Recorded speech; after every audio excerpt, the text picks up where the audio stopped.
All right. Guess who's back? Me. And guess what I have? Updates. All right, friends, let's get into it. We've been on a roll over the last few releases as we've shipped standalone components, directors, and pipes, as well as updates to the authoring experience for developers, plus forward-looking features like defer and so much more.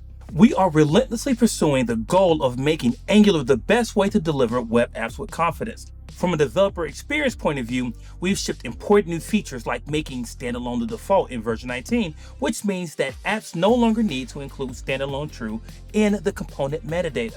We've also added some new tooling to help you migrate your existing code. Yes, I know, very thoughtful of us, isn't it? You can thank us later. We know that the community has been really enjoying Angular Signals and all of the power that it brings to your Angular apps. But we are so happy to report that Signal and Computed are moving to stable from developer preview. We are so proud. We're just so proud. But that's not all. More Signal APIs have been promoted to production ready.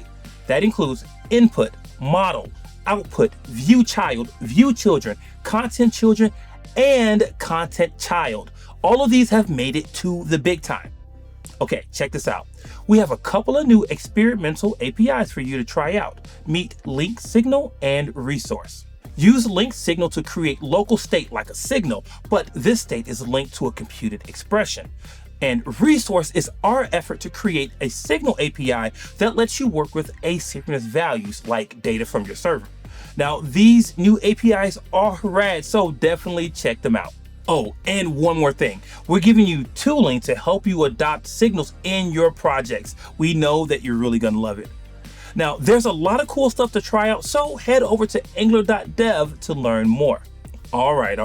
Let's switch over to Angular material updates. We have the all-new mat.theme API that's significantly simplifying our theming system and clearing the way for you to build your customizations. So what used to take a lot of code can now be done with just one call to mat.theme. Just check out how beautiful this code is. We really think you're going to enjoy this new API. Speaking of new APIs, we also have new APIs for developers who want to make changes to Angular material components. Using the mat theme override mixin, you can override styles at the application level. We already provide 12 color palettes for theming Angular material apps, and now we have a new schematic to help you create your own theme. Try it out by running ng generate at angular/material:theme-color. All right. Listen, I know some of you watching are saying, but Mark, I wish Angular made it easier to learn how to theme Angular material. Yeah, we hear you. And guess what? You are in luck.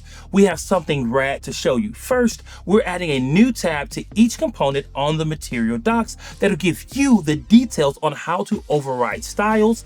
And we're launching a brand new crispy theming guide, providing a well-lit path covering how to theme your applications.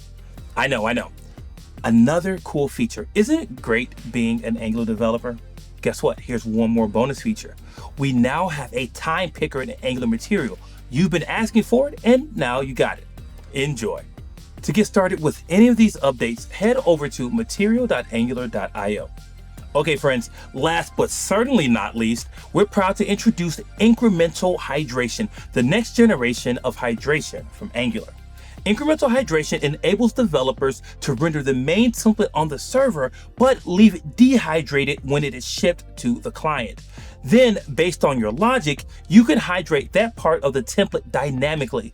Incremental Hydration is built using the foundation laid by deferrable views. You can take advantage of the same triggers you are familiar with, plus a new trigger called Never that will, never hydrate that part of your template, reducing the overhead of static content in your apps. Hydration is an initial load optimization, which makes it a great new tool in the toolbox, enabling you to build and deliver performant web apps with confidence. If you are excited to get started with this new tech, be sure to head straight to angular.dev. Once you finish this video, of course. Okay, friends, in this video, I gave a quick recap of some of the features we released during the Angular v19 developer event. If you want to learn more, be sure to check out that video and the official release blog, links in the description. All right, that's it for me. Thank you for building with Angular, and be sure to get out there and build great apps. We'll see you the next time.